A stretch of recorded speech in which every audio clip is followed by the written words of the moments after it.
Alright, hey, today guys, I'm working on a 2008 XKR Jaguar, and this is a really nice car. So, I wanted to talk a little bit about Alcantara or Suede material. There's basically the windshield, the pillar of the windshield on the interior, as well as the visors. This is all made out of the same material. So I'm going to kind of show you guys how to clean it and then how to bring it to that kind of presentation look. I don't know if you can see because of the light, but wherever you move your fingers, sort of like really nice carpet, it's going to keep that shape.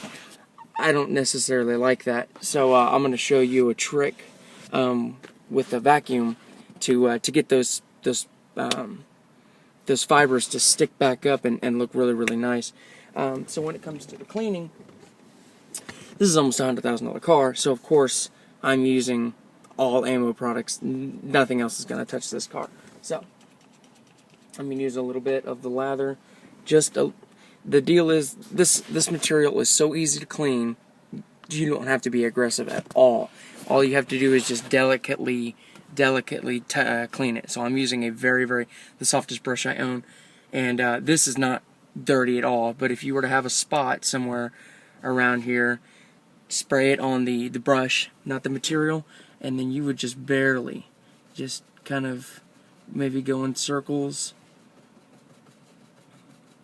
just like that, and go all the way around. If it's real dirty, if people are getting in and out and they're putting their hands here and they're real greasy or things like that, typically the driver's side is more filthy than the passenger seat, but in this case this is all very clean. So there's really no need to go in there like this and really, you know, conquer it, if you will. Just, real lightly go over it, and just make sure that all this is good to go and go, So that's how you would clean it. Now, of course, if you had a stain, you would just keep going with it until you get it out.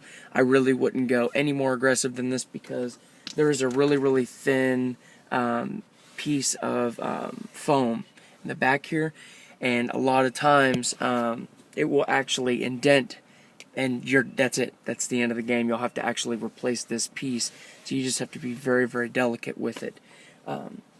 As for the bringing up of the fibers, I took about 15 minutes today and sandpapered all of the tools that's going to touch this car when it comes to like the vacuum pieces, the plastic pieces, just because I'm taking care of a lot of expensive leather and making sure not to scratch it or anything like that. So I took a lot of time and make sure that there's no rough edges at all. It's all very smooth. I actually put it across my face to make sure that it was perfectly smooth, and it is. So when it comes to bringing up the fibers, sorry guys, I'm kind of limited here. I'm using my iPad because my camera decided to die. So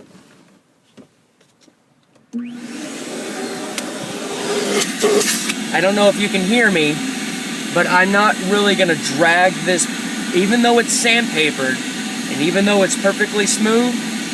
I'm just, as an insurance kind of thing, I'm not going to drag the vacuum tool across this. I'm going to actually do it just above it. It doesn't take much to pull these fibers up, as you can see, but I don't want it, just to make sure. It's just a safety thing, so let me show you. I'm going to use my finger, my middle finger here, to make sure that it doesn't touch it. It's going to pull all those fibers back up, as well as remove any kind of loose dirt that might be there left over.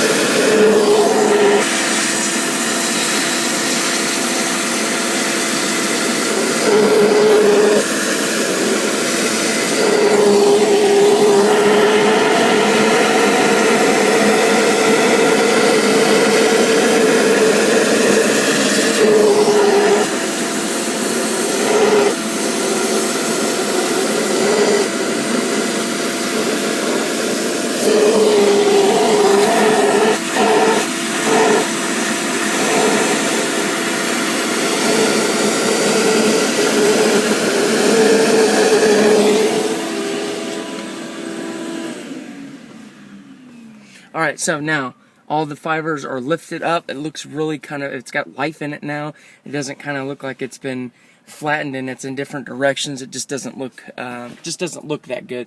Same thing when it comes to the carpet. It's clean, you know what I'm saying, but the stripes everywhere, it just doesn't look like you took your time with it. To me, it just doesn't look like I took my time with it. Even when I vacuum like my home and stuff, I'll actually do the stripes like I do and the carpet with the vacuum. Takes just a few seconds, but the after look of it, the completed picture, it looks finished. It doesn't look like, you know what I'm saying, it looks clean. It just doesn't look showroom worthy, and that's what this is about, is making it look like it's showroom worthy. So when it comes to cleaning it, don't go aggressive. Go very, very light. There's no need to go aggressive with this kind of material. Make sure that whatever chemical you're using, make sure you trust it. Make sure that it's not something very acidic or something that's going to go in there and penetrate those fibers real hard, or something that's going to foam up or anything like that. Make sure you're using a chemical that you know, and you've done research on, that you know it's not going to damage this material, because sometimes it's better to leave it alone than to go in there with a real aggressive chemical and destroy it. It's better sometimes to just let it take its course. But if you do have a chemical that you trust, and you do go in there real delicately, use the vacuum, pull those fibers up, the look of it is really amazing, and it really brings this car to the next step of kind of luxury. But that's kind of how you clean, this kind of material, or suede, or anything like that, and that's how you do it properly. So appreciate you watching. I just wanted to do this real quick video. Not going to do a bunch of editing, but just wanted to shoot this real quick video, because this is a really, really nice car, and I wanted a chance to kind of go around the car and kind of show you guys what I've been doing, because I've been spending all day on it, just because I've been taking slow as time as possible, making sure that all this leather's good and I'm not doing any damage, and just making sure that I'm doing a real complete job. But that's the end of this movie. And if you have any questions, of course, you can email me at dogreen@ymail.com, or just give me a call, 904-304-6625. Any questions about Red Diamond, or maybe a car that you have a question about taking care of. Appreciate you watching this video, and I'll see you on the road next time.